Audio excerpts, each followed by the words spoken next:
Բարև ձեզ սիրելի երևանցիներ, գտնվում ենք Իսահակյան 42 հասցեում, բնակիչի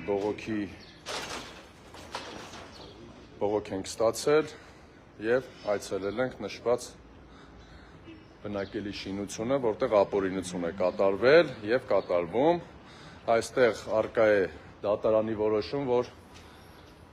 դադարեցվի շինարարական աշխատանքները առաջին հարկում։ Հիմա կներկայացնենք ավելի մանրամասն, բարև ձեզ, խնդրում եմ մի հատ ներկայացրեք, դուք այստեղ որպես ձեր բնակարանը որն է, ինչ է տեղի ունեցել։ Այստեղ ենք վերցնում, մեր բնակարանն է, մեր սեփական բնակարանն է, մեր գույքն է, սեփականության վկայականով, կադաստրով։ Ներքևում պետք փոխնախագահ Ռաֆայել Գևորգյանի որը պատկանող գույքն է, ում որ Երևանի քաղաքապետարանը առանց մեր համաձայնության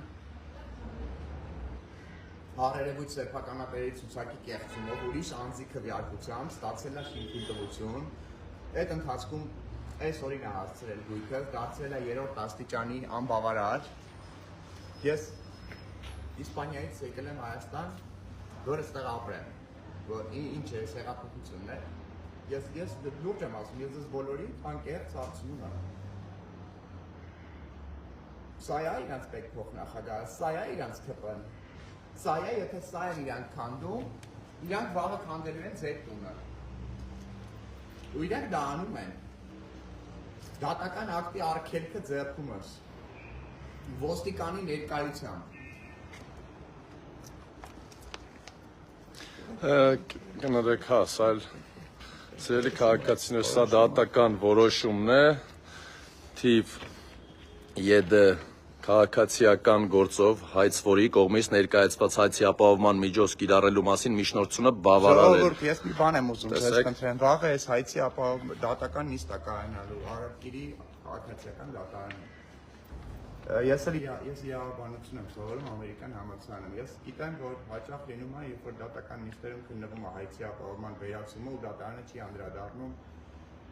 թող հնչեցված արգումենտներին։ Վաղը 15-ից 15։ Ես ձեզ խնդրում եմ, եկեք կանգնեք իմ կողքին, ձեր կողքին ու մի թողեք այս շարունակվի։ Իսկ մի բան հարցնեմ, սրա համար ոստիկանություն դիմել եք։ Ոստիկանություն դիմել եմ, ոստիկանությունը տեղում կանգնած այս ձեռքումս ասում է, բանը քաղաքապետարանի աշխատողը ասում է, ապօրինի շինարարություն չի կատարվում, դրա համար չեմ կասեցնում։ Այն քաղաքապետարանի աշխատողը, որը իր ոտքով բարձրացավ տուն, տեսա, պետությունը լիցենզիա է տրամադրում, ձեր պետությունը ինչ արժի, եթե ինքը չի լսում